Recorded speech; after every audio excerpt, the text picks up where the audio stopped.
중국의 시진핑 주석이 집권 2기를 맞았습니다. 제19차 공산당 대회에서 이른바 시진핑 사상을 중국의 헌법격이죠. 공산당 당장에 포함시키면서 1인 장기 집권의 기틀을 마련한 게 아니냐, 이런 해석이 쏟아지고 있습니다. 도대체 이 시진핑 사상이란 건 뭘까요? 또 정말 시진핑의 장기 집권은 이루어질까요? 우리는 이 중국을 어떻게 대비해야 될까요? 이분의 생각이 궁금해집니다. 중국 철학, 중국 사상 분야의 권위자시죠. 도올 김용옥 선생님 연결이 돼 있습니다. 도올 선생님 안녕하세요. 네네, 아유 반갑습니다. 잘 지내셨습니까? 네, 저는 요새 최근에 노자에 관한 아주 제 인생의 모든 것을 집대성하고 있는데. 이번엔 노자입니까? 노자. 예. 그렇군요. 예. 그런 와중에 중국에 큰 일이 벌어졌고, 저는 사실은 이제 중국의 이 시진핑 2기 시작하면서 제일 먼저 떠올랐던 게 도올 선생님입니다. 예, 가장 중국의 정통한 학자. 아이고, 뭐 제가 그 시진핑 사상을 중국 공산당 당헌에 편입시켰다. 사실 이게 우리로서는 이게 상상이 안 되는 일이어서 도대체 어떤 의미인지 잘 이해가 안 가요. 그렇게 큰 일입니까?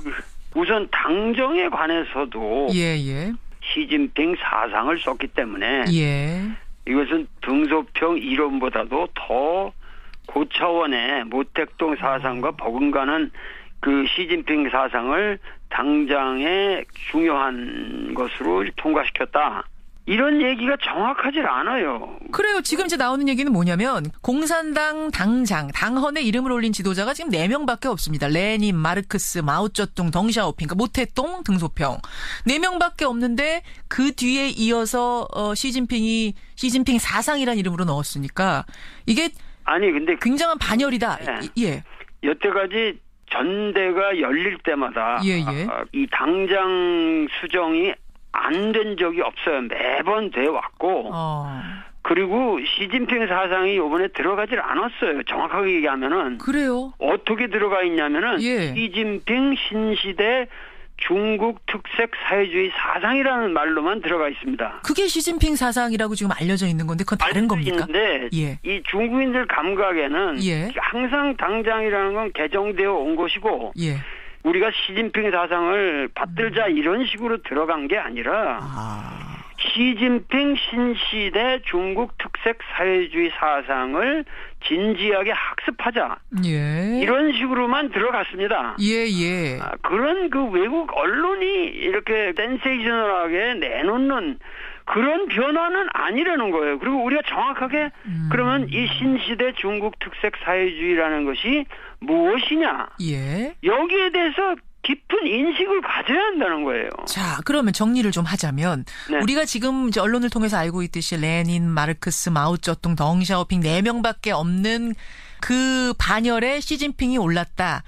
어마어마한 일이다라고 얘기를 하고 있는데 그것보다는 중국 사람들이 받아들이는 것은 좀 덜하다 이 말씀이신 거예요? 덜할 뿐만 아니라 그렇게 그 시진핑 사상이라는 말로 모택동 사상과 같이 이렇게 포뮬레이트된 개념은 아니라는 얘기죠. 아니라는 말씀. 그럼 이제 지금 신시대 중국 특색 사회주의라는 게 뭔지를 아는 게 더 중요하다고 말씀을 하셨는데 그 뭡니까? 신시대 중국 특색 사회주의라는 것이. 그러니까 중국 특색 사회주의라는 것은 등소평이라는 분이 이미 얘기를 한 거예요. 우리가 사회주의만 가지고는 안 되고 시장 경제를 도입해야 되는데 그러려면은 그 중국 특색의 사회주의가 필요하다. 그래서 중국 특색 사회주의라는 말을 썼는데 덩샤오핑 때 처음으로 들어갔었는데 들어갔는데 여기에는 사계 전면이라는 거 하고 오위일체라는 게 있어요. 사계 전면 오위일체? 다 어려운 말이네요. 이게 무슨 말입니까? 어려운 건데 사계 전면이라는 거는 이 전략적인 이 방법론이란 말이에요. 이 4개는. 그래가지고 이것이 도달하고자 하는 목표가 있어요. 그렇겠죠. 그 목표가 오위일체라는 거예요. 오위일체는 뭡니까? 경제 건설, 정치 건설, 문화 건설, 사회 건설, 생태 문명 건설 5개의 오위가 일체라는 거예요. 요번에 오위 일체에서는 생태 문명 건설이라는 들어갔어요. 생태 문명 건설. 왜 시진핑은 이것을 넣었을까요? 이게 무슨 의미입니까? 이 생태 문명 건설이라고 하는 것만이 사실은 시진핑 사상의 핵심이란 말이죠. 그렇게 되겠네요. 결국은 여태까지 개혁개방 이외로 추구해왔던 중국 역사의 목표는 예. 그 무조건 부를 누구라도 먼저 버는 사람들이 장땡이다. 그리고 그렇게 해서 일단 국가의 그 경제를 불리면 예. 그 부수적인 게 인민에게 떨어질 것이다. 이게 예. 선부론이었는데 그렇죠. 이 사람은 이 생태 문명 건설이라는 것은 우리 역사가 이제는 이러한 발전관에 매이지 않는 새로운 역사 단계를 진입했다. 그러니까 정치, 경제, 문화, 사회 잘 먹고 잘 살자 이런 쪽으로 쭉 지금까지 달려왔다면 이제는 생태 문명 어떤 자연과의 그렇죠, 이 그렇죠. 조화 이런 것까지 다 생각하면서 발전하는 것으로 우리가 좀 자리 잡아보자. 그렇죠. 그거를 신시대라고 말하는 거예요. 신시대. 그게 신시대고 이것은 신사상이라는 거예요. 그러면요. 사실 지금 중국이 굉장히 눈부시게 경제 발전을 빠른 시간 안에 이뤘는데 네. 아무리 눈부시게 성장을 했다고 해도 미국이 만들어온 국제 질서 안에서 성장을 해왔던 거 아닙니까? 네네. 실제로 중국이 미국을 넘어서려면 그 미국식 국제 질서를 뛰어넘어야 되는데 이 생태 문명 부분까지 신경을 쓰면서 발전하자는 의미는 그럼 우리식의 어떤 세계 질서, 미국을 뛰어넘어 보겠다 뭐 이런 도전으로도 볼 수 있는 건가요? 지난번 공산당 대회에서 18대에서 예. 중국몽이라는 말을 끄집어냈거든요. 중국몽이라는 것은 우리가 꿈을 꾸면 이루어진다. 과거에 우리가 당나라가 그 과시했던 그러한 우리 중국 문명의 모습을 다시 한번 되찾을 수 있다. 예. 꿈꾸자. 그래서 중국몽이라고 그랬는데 예. 요번에 그 중국몽이라고 하는 것을 예. 이 생태 문명 건설이라는 것으로 구체화시킨 거죠. 그런데 중국에는 우리가 이 시진핑이가 3시간 반을 뭐 읽었다 그러면 사람들이 다 저건 미친 사람 아니냐. 거기서 그렇게 서가지고 사람들 오줌 두 마리 올 텐데 왜 저렇게. 연설문을 3시간 반 읽었어요. 예. 그렇지만 사실은 뭐냐면은 중국인은 최소한 1억 명의 공산당원이 있습니다. 그렇죠. 그리고 이 사람들은 그 시간 동안에 3시간 반 동안에 진지하게 그 시진핑이 말하는 걸 학습을 해요. 그리고 그거 치밀하게 분석하면서 토론을 하는데 예. 어떤 의미에서 이게 학습 국가예요. 학습 국가고 일치단결해서 우리가 이러이러한 꿈을 만들어 가자고 하는 공동의 그 일체감이 아직은 상당히 높은 국가이기 때문에 우리식의 언론 감각을 가지고 단순하게 접근하면은 앞으로 시진핑을 통해서 이루어지는 이런 변화에 대해서 우리가 상당히 뒤지게 됩니다.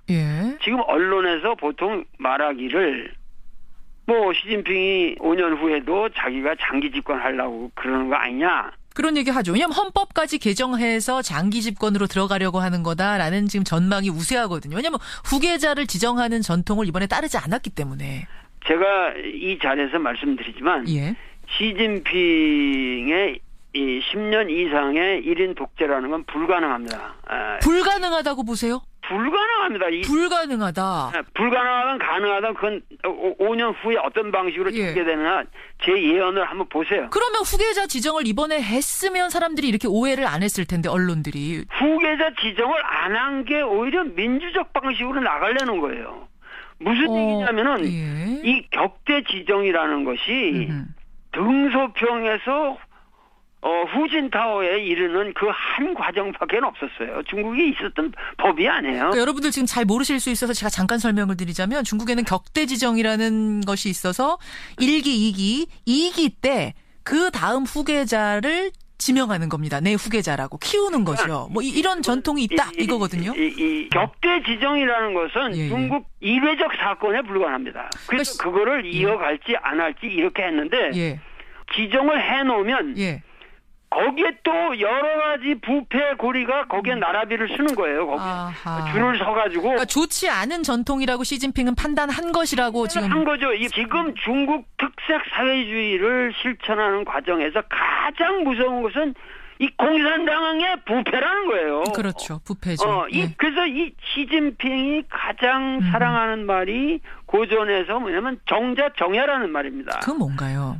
그것은 정치라고 하는 건 바르게 만드는 것이다. 부정의를 정의롭게 만드는 이 작업을 내가 계속하지 않으면 중국은 멸망한다는 거예요. 이 사람 판단력에 의하면. 그런데 후계자 지정만 안 하는 것이 아니라 상무위원 10명 뽑아야 되는데 그것도 7명만 뽑으면서 자기 측근으로 다 채웠단 말입니다. 이것도 권력을 튼튼히 하려고 하는 거 아닌가요? 전부 이 신문들이 오해를 하고 있는 그래요? 그것도 오해입니까? 5명 중에 예를 들면 한정 같은 사람은 이 사람은 상해파로서 그 아주 정통 강택민의 라인이고 왕양 같은 사람은 공청당 출신으로 완전히 후진타오의 아주 정통 라인이에요.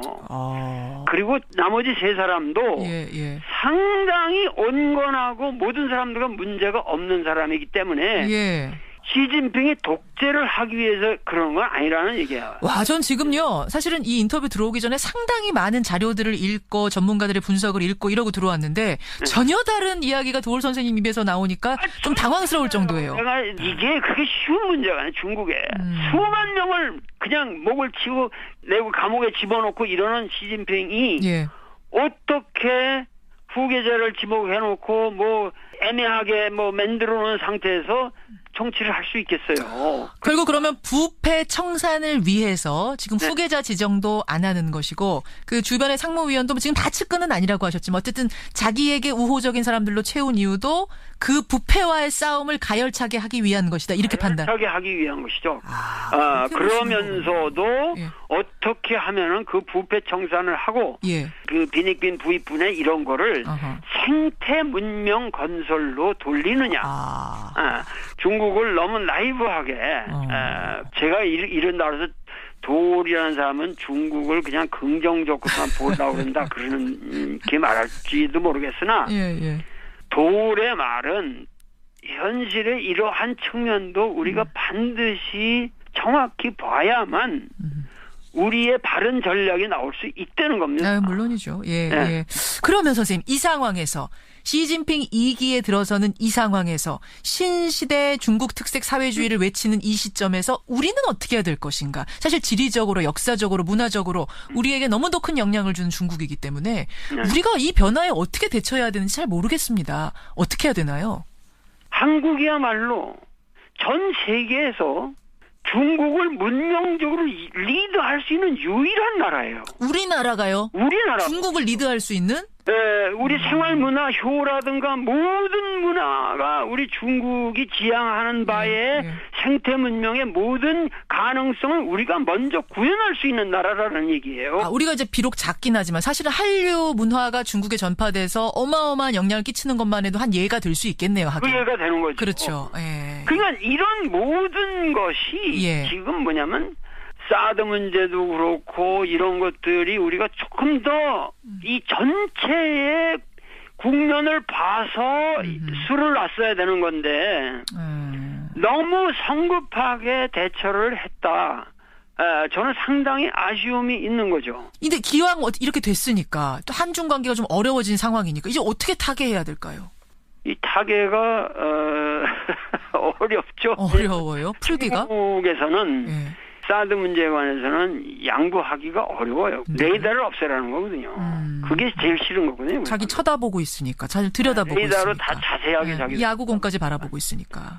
그러니까는 어떻게 해서든지 우리 사드를 설치하지 않으면 아니 되었던 그 어려운 정황을 그 얘기해 가면서 그렇게 해서 우리가 이 남북 화해를 촉진하는 방향으로 중국이 적극 개입해 주는 것을 우리가 유도를 해야 됩니다.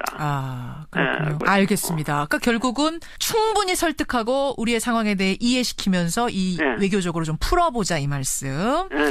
도울 선생님 만나고 있습니다. 중국에 대해서 엄청 여러 가지들을 배우게 되는데 그나저나 도울 선생님. 네. 주제를 조금 바꿔보겠습니다. 네네네. 국정농단을 밝히는 촛불이 일어난 지 이제 1주년 됐어요. 예. 예. 지금 국정농단 재판 보면 박근혜 전 대통령의 변호인단이 일괄 사퇴하고 박 전 대통령은 지금 감옥 안에서 인권 침해를 받고 있다면서 유엔에다가 문제 제기를 하고 이 상황 어떻게 보고 계세요? 적폐청산이냐 정치 보복이냐 아니 언론들이 네. 이렇게 유치한 타이틀을 내걸어가지고 우리가 하는 것은 사실 적폐가 아니라 이거는 injustice, 영어로 말해서 정말 부정의를 정의롭지 못한 것을 정의롭게 만드는 노력이고 예. 이 정의롭게 만드는 노력이라는 것은 이건 가차가 없습니다. 나는 문재인 대통령에게도 말씀드리고 싶은 것은 예. 단호하라는 거예요. 단호하라. 빨리 이러한 것이 이렇게 질질 끌면서 지저분한 정치 게임에 맡길 것이 아니라 예. 빨리 단호하게 처리할 걸 처리하고 저는 정말 지금부터야말로 우리가 가슴에 촛불을 밝혀야 할 그런 시기라고 하는 것을 그저 국민들에게 나는 호소하고 싶어요. 알겠습니다. 예, 적폐청산 단호하게 이루어져야 한다. 정의를 만드는 데는 가차가 없다 이 말씀. 그래서 이거야말로 진정한 반민특위가 구성된 것이고 이 반민특위에 지향하는 바를 반드시 이번 역사는 성취해내지 않으면 안 된다고 저는 생각합니다. 근데 박근혜 전 대통령은 계속 정치보복 당하고 있다는 얘기를 하고 있는데. 그 사람이야말로 민중을 배반하는 반민이죠. 반민의 행위를 계속하고 있는 것이죠. 민중을 배반하는. 진정으로 자기 잘못을 뉘우치고 눈물을 흘리면서 국민에게 호소를 하면은 우리 국민인들 왜 용서를 안 해주겠습니까? 알겠습니다. 지금 필요한 건 눈물의 반성이지. 정치보복이라는 항의가 아니다. 오늘 참 그 중국이라는 이야기도 워낙 큰 이야기였고 촛불 1년에 대한 회고도 짧게 해봤는데요. 도울 선생님, 이 중국 어떻게 보면 가깝고 어떻게 보면 멀고 복잡 미묘한 국가예요. 우리가 이번 당대를 통과하면서 우리가 느낄 수 있었던 건 중국은 매우 안정되어 있다는 거죠. 그렇고 무엇인가의 목표를 향해서 꾸준히 나아가고 있다고 하는 것을 우리가 읽어야 됩니다. 그래서 시진핑이라는 사람의 지도력은 상당히 국민의 지지를 얻고 있다는 이 현실. 이것을 우리 외국의 언론가들의 눈을 통해서 볼 것이 아니라 이 현실을 감안하면서 과연 이 동아시아 문명권에서 우리의 위상을 조망할 수 있는 그런 해안을 우리 국민 모두가 얻기를 정말 간절히 빕니다. 오늘 여기까지 말씀 듣겠습니다. 귀한 시간 고맙습니다. 네네. 도울 김용옥 선생님이었습니다. 일이어서 도대체 어떤 의미인지 잘 이해가 안 가요. 그렇게 큰일입니까? 우선 당정에 관해서도 시진핑 사상을 썼기 때문에 이것은 등소평 이론보다도 더 고차원의 모택동 사상과 버금가는 그 시진핑 사상을 당장의 중요한 것으로 통과시켰다. 이런 얘기가 정확하질 않아요. 그래요. 지금 이제 나오는 얘기는 뭐냐면 공산당 당장, 당헌에 이름을 올린 지도자가 지금 4명밖에 없습니다. 레닌, 마르크스, 마오쩌둥, 덩샤오핑, 그러니까 모택동, 등소평. 4명밖에 없는데 그 뒤에 이어서 시진핑 사상이라는 이름으로 넣었으니까 이게 근데 굉장한 반열이다. 여태까지 전대가 열릴 때마다 이 당장 수정이 안 된 적이 없어요. 매번 돼 왔고 그리고 시진핑 사상이 이번에 들어가질 않았어요. 정확하게 얘기하면은. 그래요? 어떻게 들어가 있냐면은 시진핑 신시대 중국 특색 사회주의 사상이라는 말로만 들어가 있습니다. 그게 시진핑 사상이라고 지금 알려져 있는 건데 그건 다른 겁니까? 있는데 이 중국인들 감각에는 항상 당장이라는 건 개정되어 중국의 시진핑 주석이 집권 2기를 맞았습니다. 제19차 공산당 대회에서 이른바 시진핑 사상을 중국의 헌법역이죠. 공산당 당장에 포함시키면서 1인 장기 집권의 기틀을 마련한 게 아니냐 이런 해석이 쏟아지고 있습니다. 도대체 이 시진핑 사상이란 건 뭘까요? 또 정말 시진핑의 장기 집권은 이루어질까요? 우리는 이 중국을 어떻게 대비해야 될까요? 이분의 생각이 궁금해집니다. 중국 철학, 중국 사상 분야의 권위자시죠. 도올 김용옥 선생님 연결이 돼 있습니다. 도올 선생님 안녕하세요. 네네, 아유 반갑습니다. 잘 지내셨습니까? 네, 저는 요새 최근에 노자에 관한 아주 제 인생의 모든 것을 집대성하고 있는데. 이번엔 노자입니까? 노자. 예. 그렇군요. 네. 그런 와중에 중국에 큰 일이 벌어졌고, 저는 사실은 이제 중국의 이 시진핑 2기 시작하면서 제일 먼저 떠올랐던 게 도올 선생님입니다.